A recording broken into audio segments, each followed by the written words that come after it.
खुलुमबाय, आं फामि ब्रह्म नार्जारी। बड'लेण्ड बुब्लिनि जानानै बयखौबो बरायना लाबाय।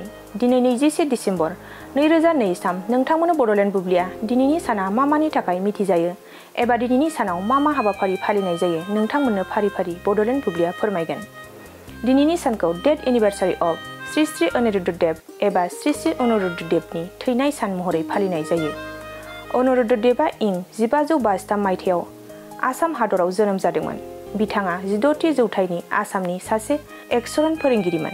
गन्डागिरि मुंनि मोनसे बुयाननि न'आव जोनोम मोननाय अनिरुद्ध देवआ गोपाल आथानि सोलोंसा आरो कलासम हातिनि म्यानमारा सत्रनि गायसनगिरिबोमोन, जायनि उनसंगिरिफोरा आहम साम्रायजोनि बेरेखायै बिग्रायखांदोंमोन, जाय ब्रह्मस्मतिखौ नेवसिदोंमोन। बिथाङा 1622 मायथाइयाव रुंसारि जादोंमोन।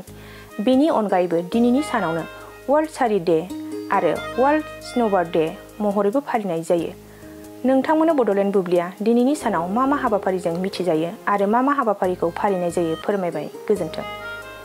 सेरफांगुरि बाजार श'रुमआ क्रिसमासनि धामाका अफार लाबोदों। क'क्राझार जिल्लानि सेरफांगुरियाव थानाय फुंखा एन्टारप्राइज बाजार श'रुमआ 15 डिसेम्बरनिफ्राय 31 डिसेम्बरसिम क्रिसमास धामाका अफार आरो एक्सचेन्जनि खाबुफोर होगासिनो दङ। नोंथांमोना सेरफांगुरियाव थानाय फुंखा एन्टारप्राइज बाजार श'रुमजों लोगोसे कुसुगाव फेस्टिभ आउटलेट, सराइबिल फेस्टिभ आउटलेट, चिरां जिल्लानि सान्तिपुर फेस्टिभ आउटलेट आरो धुबुरी जिल्लानि थामाहाट फेस्टिभ आउटलेट ब्रान्च श'रुमावबो खुंफुंजानाय क्रिसमास धामाका अफार एक्सचेन्जआव फैनानै नोंथांनि लुबैनाय बाजाजनि बाइकखौ लांफैनो हागोन।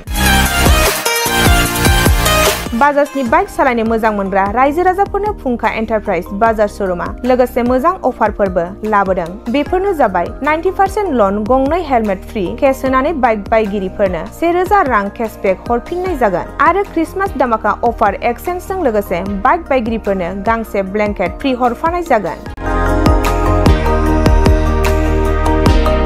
फुंखा एन्टारप्राइज बाजार श'रुमआ आरो मोजां खाबुबो होबावदों। 500 रां होग्रोनानै गोसोबायदि बाइकखौ आवग्रिना दोननो हागोन आरो गासै गारिजों लोगोसे मोनफा मोनफायै एस्युड गिफ्ट हरनाय जागोन। आबुङै मिथिबावनो थाखाय 8158726656 आरो 9101547892 जानबुं नम्बराव खौरां लाहरनो हागोन।